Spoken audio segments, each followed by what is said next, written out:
मागील काही दिवसांमध्ये जी प्रॉपर्टी ऑफेन्सेस दाखल होती, मालाविषयक गुन्हे दाखल आहेत, ते आता उघडकीस आलेली आहेत। यामध्ये 5 चेन स्नॅचिंग, 7 घरफोड्या, 2 वाहन चोरी, 2 जबरी चोरी आणि 26 मोबाईल ही पोलीस विभागानं हस्तगत केली। यामध्ये एकूण 9 आरोपी आणि साधारणतः 35,17,400 रुपये इतका किमतीचा मुद्देमाल ही जप्त करण्यात आलेला आहे। ही सर्व गुन्हे वेगवेगळ्या पोलीस स्टेशनला दाखल आहेत।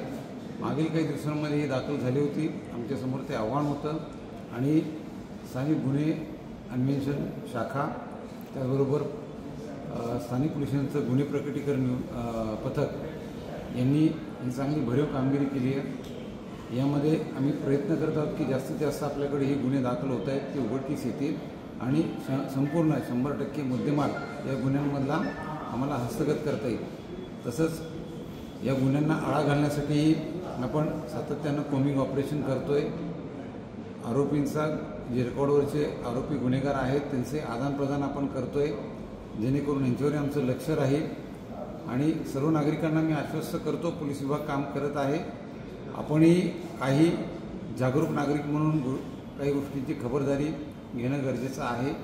उदाहरणार्थ, आपण जास्त दिवस घर बंद करून बाहेर जाणार असाल तर त्याची माहिती स्थानिक पोलीस स्टेशन आणि आपले जे शेजारी आहेत त्यांच्याकडे पण असणं गरजेचं आहे, जेणेकरून त्या भागामध्ये आम्ही रात्रीच्या वेळेला गस्त असेल किंवा इतर वेळेला ही पोलीस गस्त चांगल्या पद्धतीने ठेवू।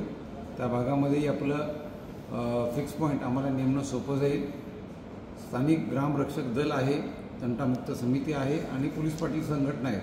यांच्या मदतीनं आम्ही ग्रामीण भागामध्ये लक्ष ठेवून आहोत आणि अशा प्रकारचे गुन्हे घडणार नाहीत किंवा काही दाखल झाले असतील तर त्याला आपण तात्काळ उघडकीस आणण्याचा प्रयत्न करतोय। पोलीस ताई आणि पोलीस दादांच्या संदर्भात माननीय पोलीस महासंचालक कार्यालयाकडून पोलीस काका आणि पोलीस दिदी या संकल्पना निर्गमित करण्यात आल्या होत्या। त्यानुसार आम्हाला आदेशही प्राप्त आहेत। सर्व जिल्ह्यातील शाळा आणि कॉलेजमध्ये या दोन्ही पदांसाठी पोलीस काका आणि पोलीस दिदी कर्मचारी हे नियुक्त करण्यात आलेले आहेत। त्यांच्या शाळा कॉलेजला भेटी नियमित स्वरूपात आम्ही ठेवणार आहोत आणि त्यांच्याकडून विद्यार्थ्यांमध्ये सुरक्षिततेची भावना निर्माण व्हावी यासाठी प्रयत्न करणार आहोत। त्यामध्ये समुपदेशन आणि प्रबोधन हे दोन्ही कार्यक्रम आम्ही त्या ठिकाणी राबवू। करगणीच्या ठिकाणी करगणीचं जे आटपाडी तालुक्यातलं प्रकरण आहे, गुन्हा दाखल करण्यात आला आहे।